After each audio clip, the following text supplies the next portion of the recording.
Hi friends, welcome to my channel Shirisha home life style. ఈరోజు ఛానల్లో నేను హెల్దీ వేలో ఉప్మాని చేస్తున్నాను. అదేనండి, క్యారెట్ వేసి చేస్తున్నాను. పిల్లలకి ఎంతో హెల్దీ, ఇది చాలా టేస్టీగా కూడా ఉంటుంది.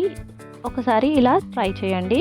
ముందుగా క్యారెట్స్ని చక్కగా వాష్ చేసి తురుముకొని రెడీగా పెట్టుకోవాలి. అలాగే ఒక పెద్ద సైజ్ ఆనియన్, పచ్చిమిర్చి కూడా కట్ చేసుకొని రెడీగా పెట్టుకోవాలి. పోపు కోసం 1 టీ స్పూన్ శనగపప్పు, మినపప్పు, అలాగే పల్లీలు కూడా తీసుకోవాలి. ఇప్పుడు స్టవ్ ఆన్ చేసి ఒక గిన్నె పెట్టుకొని, గిన్నె హీట్ అయిన తర్వాత 3 టేబుల్ స్పూన్ ఆయిల్ వేసి, ఆయిల్ హీట్ అయిన తర్వాత దీంట్లో శనగపప్పు, మినపప్పు, పల్లీలు, అలాగే 1 టీ స్పూన్ ఆవాలు, 1 టీ స్పూన్ జీలకర్ర కూడా వేసి వీటిని దూరగా ఫ్రై చేసుకోవాలి.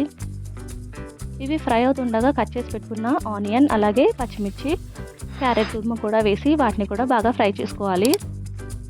అవి ఫ్రై అయిన తర్వాత దాంట్లో కరివేపాకు కూడా వేయాలి. కరివేపాకు వేయడం వల్ల ఉప్మా టేస్ట్ చాలా రుచికరంగా ఉంటుంది, తప్పకుండా వేయాలి.